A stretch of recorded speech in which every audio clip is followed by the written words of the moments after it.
I would expect, so for me, at least with Bitcoin, I think you put in a bottom around mid-year of 2023, maybe in the second half. I think this bear market's going to be a longer bear market than what we're used to, because all the previous bear markets, you always had Fed printing money, right? So it kind of probably accelerated us getting out of that bear market. Here we don't have that, unless they started, obviously, again, which is hard to imagine, like we said, if inflation remains above 2%, which I think it will, at least through 2023. But again, there will be a pivot point where Bitcoin gets to a level where people start to sniff out that if the economy gets so bad, the Fed will have to start lowering rates. And I think that's where you get that next big bull market to start.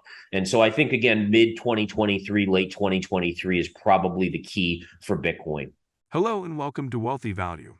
In today's video, President and Chief Market Strategist at InTheMoneyStocks.com and verified crypto investing Gareth Soloway updates about the bearish and bullish sentiments going on in the crypto markets right now, the overall situation of stock markets right now, and whether or not we can see a new rally after the Fed pivots. Make sure to stick around till the end of this video, where Gareth Soloway shares his short-term outlook on Bitcoin and Ethereum. If you like the video, don't forget to give it a thumbs up, subscribe to the channel, and turn on the post notifications. Let's dive right into the video. So I think overall, I'm net midterm bearish, both on crypto as well as stocks. And again, the thing is, we just have to continue to remember that inflation is at a point and it's not down below 2% yet. So the Fed, if we do slip into a recession, which is what I think is going to happen, there's no way for us to get out of that recession, right? So that means that we're not going to print our way out like we have in the past, and therefore we're going to likely see further downside. Yeah, so I do think the Fed. So the key thing is going to be like, what is the pivot? So I do think the Fed is going to pivot soon, but I think it's important to understand that a pivot is just a kind of a climbing the mountain to coming down the mountainside, right? So we've had 3 rate hikes of 75 basis points in a row. So a pivot could even be early November, just 50 basis points, and then after that it's 25, and then we could go to 0. Rate hikes, but that still means the interest rate is going to be right around 4% on the Fed funds rate, right? So the idea here is that I think that at some point they will not hike anymore, but I don't see them looking to decrease those rates for at least probably a year, until one of two things happens. One, it could be that we see the inflation rate get below 2%, so that then they feel confident in lowering rates again. Or two, things get so bad in the global economy, things get so screwed up that even with inflation above 2%, they still are like, oh my goodness, we'll tolerate 4% inflation. We need to print money anyways because things are like a depression. Yeah, for me, it's again keeping it short term. I think bear markets are very, very important to keep your mind in a short term perspective. So, like, I continue to like this GSK on any sort of pullbacks. GlaxoSmithKline, it's good dividend paying stock. It's kind of known as being a safer play, but it's really had a big dump here. It has had a recent bounce. So what you would look for is like a pullback to 29.50, somewhere in that vicinity, and buy that retrace into a gap fill in these support line trend lines. And then in regards to other stocks, I think the Chinese stocks are looking interesting to me.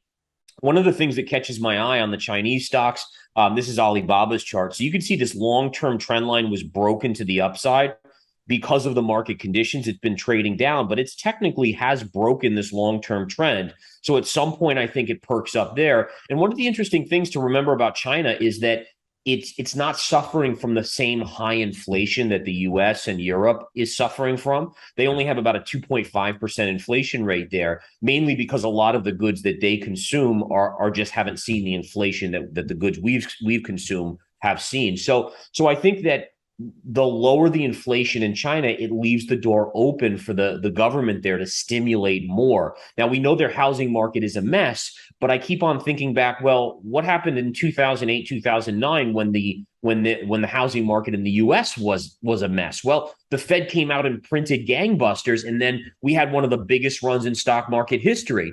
So is it possible that they, with a low inflation rate, could do the same type of thing? So for me, it's picking and choosing with a few stocks very carefully, but then also looking to foreign markets to see where money is underinvested, where money could move to. And certainly China and some of the foreign markets are very underinvested. Mm.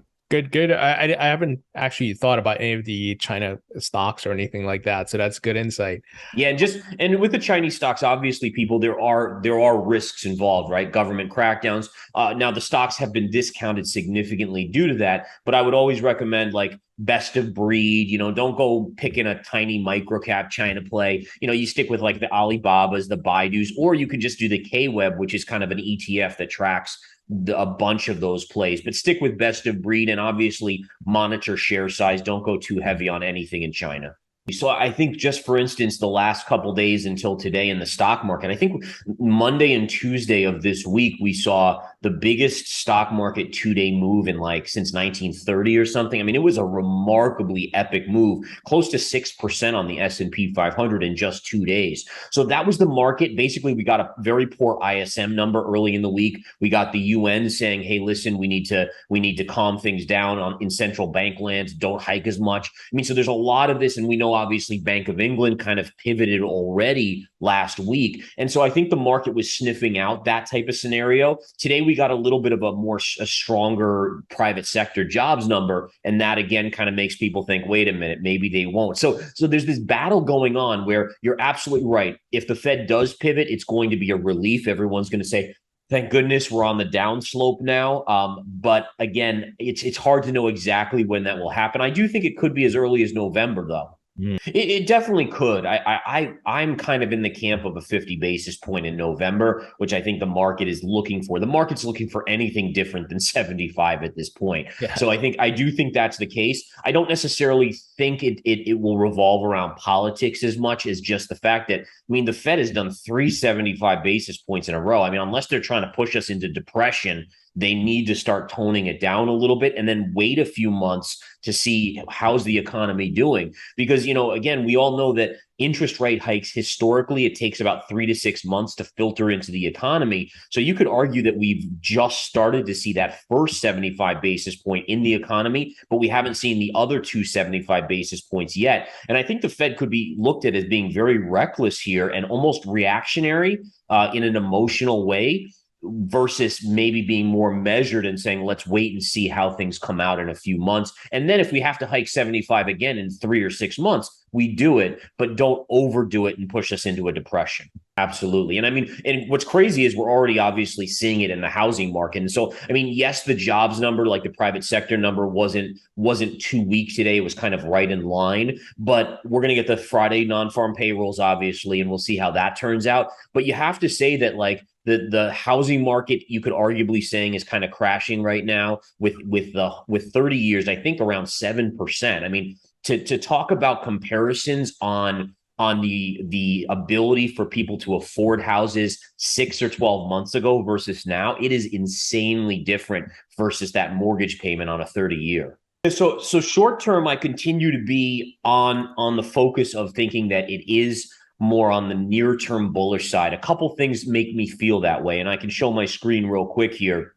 Number one, you have a support line on the Bitcoin chart. If you connect this low, we're still holding this area of support. So we're kind of dancing around this 20,000. And I think one of the key things that I'm noticing is sentiment is really, really bearish on Bitcoin. Yeah. So again, with sentiment being so bearish, it makes me almost a little bit bullish. The fact that we've been going sideways and sentiment has remained this bearish. So you almost want to see a little bit of a pop to get that sentiment to be more bullish in the near term. So I think, again, if you combine a Fed pivot, or at least the chance of a Fed pivot, it's more of a risk on in situation. The dollars started to come off the all-time, well, not the all-time highs, but 20-year highs. And those are all recipes for a potential short squeeze in Bitcoin, at least to 22, 24, maybe 25,000. Midterm, I'm still in the camp that it's going to still see 12 to 13,000 at minimum. So I am midterm bearish, but I am short-term bullish here. The swing trader, like if anyone's watching, and again, this is not advice for anyone to do. I'm just speaking from my own perspective. But basically, as long as you don't trade below this trend line, then you would be positive on Bitcoin, right? So this is a very obvious trend line across here, slightly angled up. Right now, that trend line is right around 18,500. So as long as we don't trade below that, I think then you keep a neutral to positive view on Bitcoin with potential upside. Again, any sort of upticks maybe through 21,000, you could get a little bit of a short squeeze there with sentiment being so bearish. No, I think with Ethereum, same thing. Both charts have pulled back pretty substantially. I can bring up my Ethereum chart here. Basically, Ethereum's trading in a little bit of a wedge pattern, same kind of upsloping trend line, connecting the lows from June, then into July, and then obviously to September here. And basically, as long as you hold that line, I would think that you head up towards this 1560, 75 range, with the potential, same thing, to kind of have a short-lived squeeze outside, maybe as high as 1800 or so. So again, I think in the near term, sentiment is kind of pushing me more towards bullish. As long as we hold these key trend lines, I think eventually you'll see some buyers come in, especially if the dollar can continue to weaken. And if we get a jobs number on Friday, which is weaker than expected, that would be very bullish for Bitcoin. If we start to see the CPI numbers coming down with inflation, very, very bullish. And I do think we're getting close to that. I mean, the jobs numbers have stayed so strong, but they are another lagging indicator. So the idea is, 3 months ago, we started to see the stock market coming down, maybe even before that, but jobs numbers were still strong, but they should start to catch up to the economic pictures, especially, I mean, you're like me, you pay attention to the financial markets. Almost every other day, there's another big company saying, hey, we're going to lay off 10% of our workforce. At some point, those jobs are going to start hitting the economy and not being picked up. So do you think we can see a new Bitcoin rally after the Fed pivots? Tell us in the comments. Also, don't forget to like and subscribe. See you soon with the next video. Thank you so much for watching.